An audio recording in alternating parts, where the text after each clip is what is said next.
السلام عليكم. يلا نقول بسم الله الرحمن الرحيم ونعمل مع بعض القرص الفلاحي الطرية. القرص الفلاحي طعمها بيبقى جبار، بتتعمل باللبن الرايب.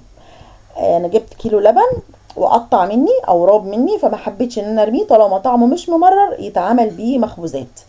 عندي هنا المقادير بتاعتي: باكت بيكنج باودر، باكت خميرة، ذرة ملح، معلقتين سكر كبار، وعندي كوباية سمنة واتنين كوباية لبن رايب. طبعا الكوبايتين مش هيتحطوا كلهم، على حسب الدقيق بتاعك. في دقيق بيشرب المواد السائلة وفي دقيق لا. هنزل بقى بالمواد الجافة كلها مع بعضها. ذرة الملح في الأول، وبعدين هنزل بمعلقتين السكر، معلقتين كبار، والخميرة والبيكنج باودر. هنزل بمواد الجافة واقلبها كده كلها على بعضها. هقلبهم كويس علشان يختلطوا. وبعد كده هاخد كوباية السمنة بتاعتي، ولازم السمنة تكون بدرجة حرارة الغرفة، يعني السمنة ما تكونش من التلاجة ولا متسيحة على البوتاجاز علشان ما تموتليش الخميرة. السمنة هي بدرجة حرارة الغرفة. همسك بقى الدقيق ده ابسه في السمنه لحد لما الدقيق كله يتشرب من السمنه، يعني زي ما بعمل الكحك كده، زي ما بنعمل تدي نخلط الدقيق بالسمنه لحد لما يتشرب كله ما يبقاش فيه حته جافه في الدقيق. هفضل اعجن فيه كده بالراحه وابسه كده بالراحه لغايه لما كل كميه الدقيق تشرب من السمنه زي ما احنا شايفين كده. ريحه السمنه جميله جدا، اي ماده دهنيه تحبيها، بس زيت لا، هو سمنه يعني. وهنزل بقى باللبن الرايب شويه شويه، ما تحطوهوش كله عشان ممكن الدقيق ما يشربوش كله، مش كل انواع الدقيق زي بعضها. انا جايبه دقيق لجميع المخبوزات. هعجن بقى واحده واحده كده بالراحه لغايه لما اشوف العجين بتاعي هياخد كميه لبن رايب قد ايه. القرص دي انا كلتها في البلد، طعمها تحفه جباره، بتبقى طريه جدا والعجينه بتاعتها بتبقى هشه زي القطن. هعجن بقى واحده واحده كده لغايه لما العجينه تتلم معايا، ولازم تبقى ملزقه شويه، يعني ما ينفعش تبقى العجينه ناشفه، يعني لازم تبقى بتلزق في ايدي. زي ما احنا شايفين كده انا لميتها اهو، اتلمت معايا بكل سهوله بعد ما خدت كميه اللبن الرايب المناسبه. بصوا هي بتلزق لكن مش لازقه لا في ايدي ولا في الطبق. هكورها بقى كده في الطبق وهسيبها تخمر حوالي ساعة. طبعا الجو حر دلوقتي فممكن تاخد ساعة الا ربع، نص ساعة. في الشتاء هتاخد ساعة. هسيبها تخمر براحتها خالص.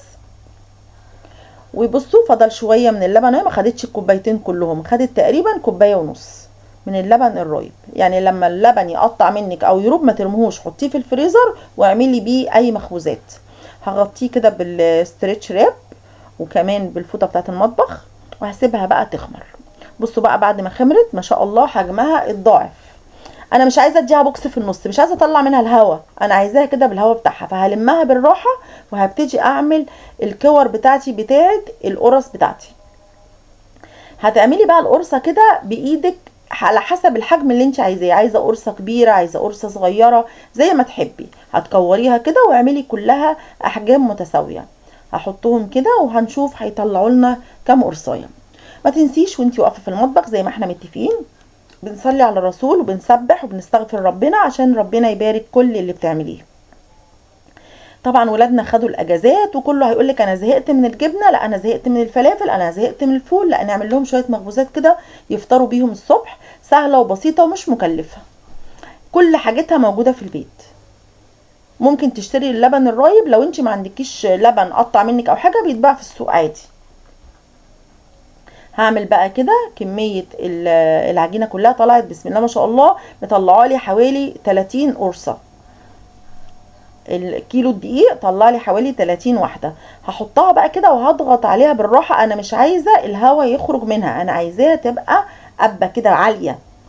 فيدوبك هضغط عليها بس كده ابططها، وهخلي مسافات بين كل واحدة والتانية. هخلص بقى الكمية بتاعتي كلها وهسيبها تخمر تاني. ونخلي بالنا ان المرحلة بتاعت تخمير القرص تاني دي مهمة جدا. اللهم صل وسلم وبارك على سيدنا محمد وعلى اله وصحبه وسلم. صلوا على الرسول صلى الله عليه وسلم. وندعي لولادنا في الثانوية العامة بالنجاح والتوفيق ان شاء الله، وندعي بالنصر لاخواتنا في غزة. زي ما احنا شايفين كده بضغط عليها بالراحة خالص، يعني انا مش ببططها، انا يا دوبك بفردها بس، وبخلي في مسافات متساوية بين كل قرصة وقرصة. ما تدهنيش الصينية حاجة خالص، هي كده كده هتطلع معاكي بسهولة، مش هتلزق في الصينية. بصراحة انا بفضل الصواني الالومنيوم، بتبقى احسن بكتير من الاواني التانية. بصوا اهي زي ما احنا شايفين كده عملوا 4 صواني. هسيبها بقى تخمر للمرة التانية. بصوا بعد ما خمرت نفشت شوية صغيرين كده وفردت وعلت، ما تجيش بقى جنبها تاني خالص، ما تضغطيش عليها بايدك. كل اللي انا هعمله بقى هجيب شوية لبن صغيرين وهبتدي ادهن وش القرصة بتاعتي علشان تلمع وتتحمر بسرعة في الفرن. يعني لو انتي ما عندكيش شواية، اللبن هيخليها تتحمر معاكي بسرعة من فوق ومن تحت، حتى لو ما عندكيش شواية. هدهن بقى القرص بتاعتي كلها كده بفرشة بسيطة خفيفة كده على وش القرصة باللبن والحليب، يعني عشان اخواتنا في الدول العربية بيقولوا على اللبن ده اللي هو عندنا احنا بنقولوا عليه رايب، لكن هم بيقولوا عليه لبن. الحليب عندهم هو اللبن بتاعنا. كل بلد بقى وليها لهجتها يعني. بصوا بقى لونها تحفة. قعدت حوالي تلت ساعة في الفرن، وتخلي بالك لانها بتتحمر بسرعة. بصوا لونها من فوق ومن تحت، انا ما ولعتلهاش الشواية. تحفة، طعمها جنان، ريحتها خطيرة، محطتلهاش اي حاجة، هو زي ما انتوا شايفين كده. الف هنا وشفا على كل حد بيجي ياكل عندنا لقمة. الف هنا وشفا على كل اللي اكل منها. جربيها هتعجبك قوي، خصوصا في الايام اللي جاية دي عشان ولادنا خدوا الاجازة. ما تنسيش تدعيلي دعوة حلوة، وسلام.